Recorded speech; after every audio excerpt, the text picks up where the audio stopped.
This is Optimal Relationships Daily, episode 442. How to Let Go of a Friendship You No Longer Vibe With by Irene Elias of selflovejunkie.com. Hola, friend. I'm Joss Marie, and this is the show where I feature some pretty awesome relationship content 5 days a week. And I cover anything that falls within the wide category of relationships, so please feel free to send over any ideas for topics right at oldpodcast.com. But with that, let's get right into Irene's post about letting go of a friendship that's no longer fulfilling and start optimizing your life. How to Let Go of a Friendship You No Longer Vibe With by Irene Elias of selflovejunkie.com. What do you do when you realize that you no longer vibe with your girlfriend? Neither of you are who you used to be, or you have changed and they haven't, and you no longer have so much in common. Should you keep trying to be friends? Or how do you let go of someone without offending him or her and causing a scene? Anything that is forced beyond the expiry date of a friendship does not serve anyone. Just like a romantic relationship, we tend to believe that all friendships are supposed to last a lifetime. But life goes through a constant process of seasonal change, and so do we. Either we grow together or we grow apart. If we let go of a relationship with lessons in hand, then it has served its purpose. When you no longer resonate with a friend, letting go can be difficult and lonely, but it can also make room for someone new to enter your life. One where you can feel more nourished, more alive, and most importantly, stay true to who you are. I had a friend, let's call her Leanne. We shared a lot of laughter, fun, and similar interests. As time went by, I moved overseas and would only see her on the occasion when I visited home for the holidays. After 10 years of being away, I moved back home and we both had very different lives and experiences. Leanne had chosen the path of marrying her high school sweetheart, the babies, and the white picket fence story. Not that there's anything wrong with that. Me, on the other hand, was single, no kids, had gone through many heartbreaks and other challenging situations, traveled, and I was on the conscious path. I realized we no longer had much in common, but Leanne wanted to pick up where we left. So I tried because I genuinely cared for her and didn't want to hurt her feelings. But things got a little messy and the friendship did not go down the path she had hoped, and so it ended. Leanne had this vision of me being in her life forever, getting married and having babies at the same time. But the reality was, my life was not unfolding in this way. We were on two different paths and my clock did not match hers. If I had honored my feelings at the beginning, I would have saved us both from heartache. What makes things difficult and confusing for some people is to realize that you have changed and that not all friendships are going to go in the direction of one's vision.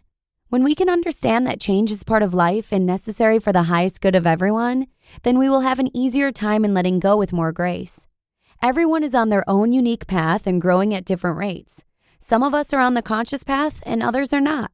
And this is neither wrong or right. It just is. So, what do you do when you no longer vibe with your girlfriend? Should you still try to be friends? As hard as it is to accept, this may be the time to say goodbye so that you can start attracting a circle of friends who nurture and inspire you during this point of time in your life. No matter how conscious or positive you are, when you continue to hang out with people you don't feel good around, eventually you will spiral down, lose your sparkle, and become disempowered on your path. As Jim Rohn says, you are the average of the 5 people you spend the most time with. You might be feeling scared because letting go may mean that you won't have anyone to hang out with on the weekends. This might be the case at the beginning. However, if your relationship is draining and you no longer share the same values, then how is it benefiting you or your life by remaining friends? If you want to fulfill your life purpose and experience more happiness in every moment, you need to ask yourself, is this hindering me or helping me? If you're ready to let go of your friendship, here is your first step to help you get started without having to create any drama. Number 1, have a heart-to-heart. If you genuinely love your friend, you most probably are afraid of hurting her feelings, and you might be tempted to slowly delay in answering her texts or phone calls as your way of escape. She may get the hint and eventually the friendship may fade. But this can also go the other way. She may try harder and text you more often so she doesn't lose you. The problem with doing it this way, there is no closure or healing, and there is a possibility of having them pop back into your life in the future so that the energy can be cleared between you. Or you can approach the situation with grace and make the time to sit face to face, no phone or text messages, and have that difficult but honest conversation to express your deepest feelings to your friend. What I've learned is speak your truth, but soothe your words with peace. Do not tell her what she's doing or not doing, as they might get offended. For example, you may say something like, "I thank you for the friendship we've had, and I will treasure our time together. But I feel we are now both on different paths. There are no hard feelings, but I need to honor my feelings, and so I'm choosing to end our friendship." If saying the last sentence is too difficult for you, you can also try, "There are no hard feelings, but I feel that we need a break." If they ask why, you can gently explain to her from your perspective of what is not going right and that you need to respect yourself enough to follow this guidance. And number 2, get clear on your new bestie. Since you have an understanding as to what you don't want in a friendship, now is the time to get clear on the type of friend that you do want. Write down her qualities and how you would like to feel when you're around her. Where might you meet her? What do you need to do to attract someone like this in your life? Check out meetup.com and join groups to expand your social network. This is a great way to meet new people. In addition, have a weekly date with yourself where you go to places that you enjoy. Yes, it may feel awkward at first doing things on your own, but you will soon find out how exhilarating it can feel too. And you might just be surprised and make a new friend. Just make sure you're approachable, put down your phone, smile, and practice saying hello to strangers. Love, Irene.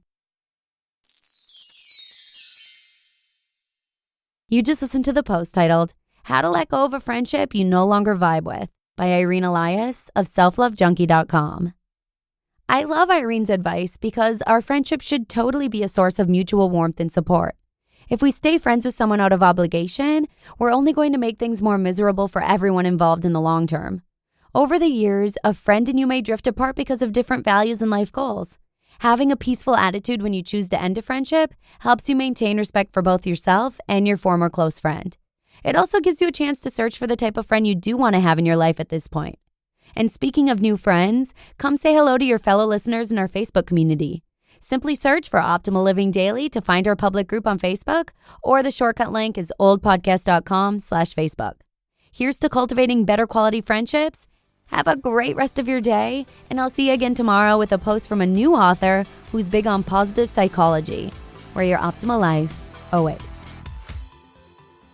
Hello, Life Optimizer. This is Justin Malik, creator and producer of this podcast, but also Optimal Living Daily, the show where I read to you from even more blogs covering finance, productivity, minimalism, personal development, and more, from incredible bloggers like Derek Sivers, Zen Habits, Mark and Angel, The Minimalists, and all the ones you hear on this show too. So if you enjoyed today's episode and like taking amazing blogs on the go, come on over to Optimal Living Daily and subscribe to that one too. And together, we'll start optimizing your life. You've been listening to Optimal Living Daily. Be sure to hit the subscribe button to stay up to date on each new episode, and head to oldpodcast.com, that's OLDpodcast.com, for a free gift as well as more actionable tips and resources to help you maximize your potential. Thanks for joining us, and remember, your optimal life awaits.